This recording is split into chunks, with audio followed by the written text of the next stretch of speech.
Moving day at the RBC Canadian Open. TPC Toronto, your setting. And what a cast of characters. Cameron Champ was the leading man heading into the weekend. A two-shot lead, but that disappeared quickly. Champ just not on his championship stuff here on Saturday. Lee Hodges, on the other hand, looking for his second career win on tour. Won the 3M back in 2023. Par 5 18th, offering opportunity coming home. His second shot stiff to 14 feet. A great look for Eagle. Started his day with one. Why not end it there? Bookend big birds, a 7 under 63. Turned in by Hodges, who sits T3 at 13 under. Mackenzie Hughes vying for a win in his home country. Nick Taylor did it in Canada under the Canadian flag some 2 years ago. Hughes trying to join that group, and Eagle look of his own at the last from 16 feet. 2 inches shy, but we do stand on guard for thee. Hughes T6 at 12 under, your highest ranking Canadian through 3 rounds. Matteo Manassero, you don't have to guess what flag he is flying. The Italian, still efforting his first career win, trying to finish strong as well after laying up at the last. He wedges it to kick in range, would make the bird molto bene. Manassero, T1 at 14 under. The inside track for win number 1 would come in his 50th career PGA Tour event. We'll have to take down a host of others, including Ryan Fox, a winner at the One Flight Myrtle Beach Classic just a few weeks ago. His first PGA Tour victory was a Altfield event, now trying to claim a national title here in Canada. His Eagle look at 18, just shy, would make the birdie putt. Fox and Manassero tied, co-leaders at 14 under. Fox looking for his second win in his last 4 events. The aforementioned Nick Taylor coming home with a surge as well. Winner at the RBC 2 years ago with that epic 70-footer. Almost jars it for the Albatross. Here's 6 feet for Eagle. Taylor back into the mix. Vaults from 8 under to 10 under, and within 4 shots of the lead. Heading to our final day at the RBC. Taylor T16. We have 24 players inside 4 shots of Manassero and Fox. As you take a look at your leaderboard with the odds attached, it's anybody's ball game with 18 to play. And for more, we take you into the Super Tower, where our friend and yours, Trevor Immelman, joins us with his thoughts here following round 3. Trevor, we're looking at 24 players within 4 shots of this lead. What do you attribute the lack of separation to? Well, we just had perfect conditions out there, receptive greens, a few days under these players' belt from a standpoint of getting to know this new golf course. And so we've got a bunched leaderboard going into tomorrow. I'm looking forward to it. In those 24 that you just mentioned, we've got 4 Canadians, which makes it extra special, extra exciting for the hometown fans here. And tomorrow the wind is going to switch and get a little stronger as well. So I think we're set up for a really exciting Sunday. I heard you examining a bit down the stretch. What do you think the discerning factor will be on Sunday that does separate a winner for us? Well, look, it's a long golf course, par 70. The 2 par 5s are the 1st and the 18th. So from 2 to 17, you've got 4s and 3s. You've got to hang on tight and really drive the ball well. This rough is some of the longest rough that I've ever seen at a PGA Tour event, Moose. So you've got to keep it down the fairways. If you can, you get a bunch of extra roll as well, and then you can try and attack with some short irons. But if you struggle off the tee, like we saw with Cameron Champ today, who was the leader after 36 holes, it's really going to be a tough afternoon for you. So that's really the key. You got to get off the tee well, and then you can try and attack from there. I'm looking at some of those names in the top 24. When we start looking at win equity, where it's going to happen, when it's going to happen. No Scotty in the field this week. Some of the other headliners not making the cut or not in the mix. How important is it for those names that are within striking distance to take advantage in, let's say, the absence of the intimidation factor of others? Sure. Look, I will say this. There might not be much PGA Tour winning experience, but if you look at Manassero and you look at Fox, I mean, these are guys that have won some big-time events over on the DP World Tour. Both of them have a ton of experience. Fox got that win a few weeks ago at Myrtle Beach to get his first win over here on the PGA Tour. And so I think he's the guy to beat. But with it being so stacked, really we could have somebody. We've seen scores in the low 60s already. So anything this week, so anything could happen coming into Sunday. And I think that's what's really going to have it set up to be a fun day for us. Sunday at the RBC always does have something in store for us. We'll see what it is on CBS. Trevor, we appreciate your insight as always. Thanks, Moose. For more, we say hello to CBS golf analyst Rick Gehman, here to examine what all this bunching at the top means. Rick, every leaderboard says something to us. Every leaderboard tells us a story.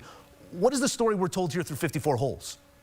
Oh boy, it's going to be a wild one on Sunday in Canada. I mean, this is a golf course and a leaderboard. First, we'll start with the leaderboard. I mean, there's probably 12.5 guys who could win this golf tournament pretty realistically. It's also the type of golf course that played more than 2 strokes under par in the 3rd round, which is expected to play probably much more difficult on Sunday in the final round. And it has a bunch of holes, Joe, that are going to play over par, and it has a bunch of holes that are going to play under par. And when you get a situation like that, if you go out and make a birdie on one of the hard holes or you make a bogey on one of the easy holes, you see massive flips. It's creating a range of scores this week where we have seen guys shoot 65 or 75. We've seen guys shoot 62 and 78. It's just a huge range of outcomes, and combine that with this leaderboard that is completely jam-packed, I think it could just be chaos all Sunday long. And we are here for it. Let's play to the crowd here for a moment, because this is Canada's National Open. The logo has been amended with Nick Taylor throwing the club in the air. We see him offer a bang at the last with an eagle to get within 4 shots of the lead as well. When you try and identify an edge here on Sunday with so many players near the top of this leaderboard, is there any value add to those playing to the home crowd? There is the Canadian flag sort of littered all over this top 25.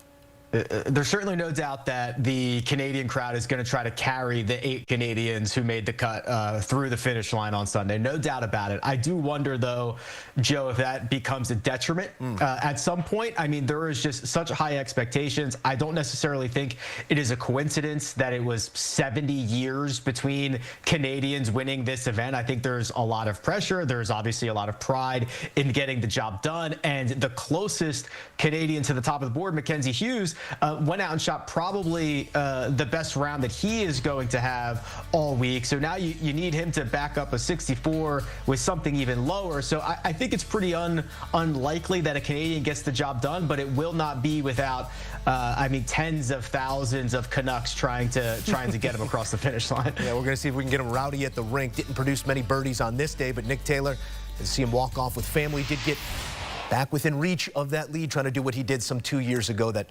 70-foot putt that fell, one of the greatest moments that we've seen in recent memory. Let's move forward here with our leaders, Ryan Fox, Matteo Manassero.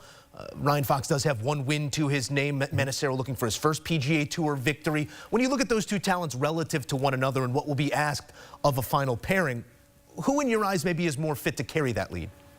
Yeah, this is really interesting. These are 2 savvy international vets, right? Guys that have played a lot on the DP World Tour. Matteo Manassero, when he first emerged into professional golf, I mean, he was the next coming. I mean, he was this young, talented Italian star who was going to take Italian golf to a whole nother level. Didn't shake out that way. He's not the first. He certainly won't be the last. But he's picked up over 11 strokes from tee to green this week. He's been phenomenal in those areas. He has found an ability to avoid disaster for the most part, and he's given himself a lot of opportunities. I think, though, Joe, I prefer the Ryan Fox side of things here.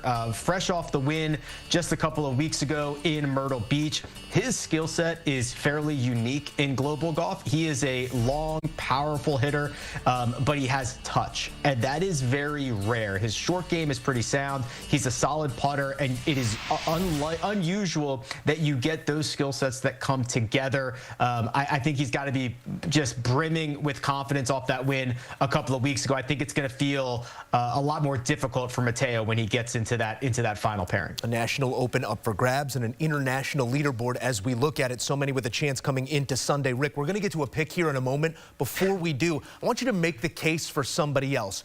A longer shot, a little bit of a ways down the board, who you think, if everything goes right, can get to the number they need to. Dare I say Cameron Young, right? I mean, the guy, I mean, yeah, it hurts coming out of the mouth sometimes, but Cam Young is just close enough. The game has been rounding into form. He is kind of a better version of Ryan Fox, the ability to hit it long and have touch on and around the greens. He played himself into the U.S. Open on Monday in final qualifying, winning a 5-for-1. He has the firepower to get this done. It would be very unlikely, Joe, but I think that if you want to find a long shot with some upside, this would be a sneaky one for him to grab. And it would be a moment certainly in the making for Cameron Young, who has had his ups and downs since popping onto the scene. Let's get to that pick to win here. Tell me the who and tell me why, because we always do get drama down the stretch at the RBC. What's that end scene going to look like? The caveat here is I have no idea. It's wide open. I believe my favorite is Jake Knapp at the moment. You know, he is a proven winner on the PGA Tour. He has a great demeanor, right? There's just not a moment that's going to be too big for him. He's never going to get out over his skis. He does a really good job of keeping the golf course in front of him.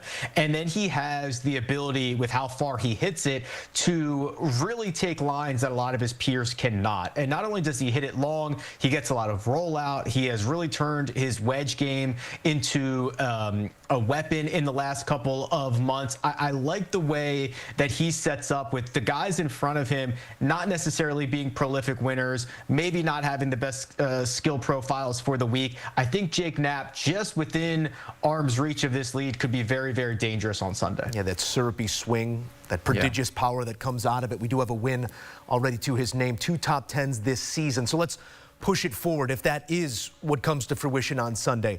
Jake Knapp's arrow is certainly pointing up. What would a win on Sunday mean for Knapp time? Oh, it would be huge, right? I mean, just to continue to add security to his PGA Tour career, to go from 1 win to 2 wins on the PGA Tour is massive. You know, we call it the validation win.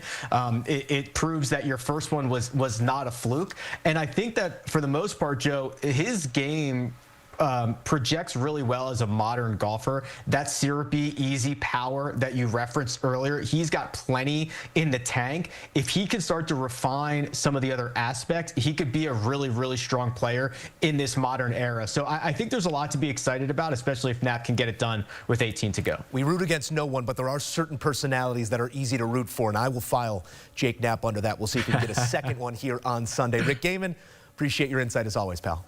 Thanks, Moose.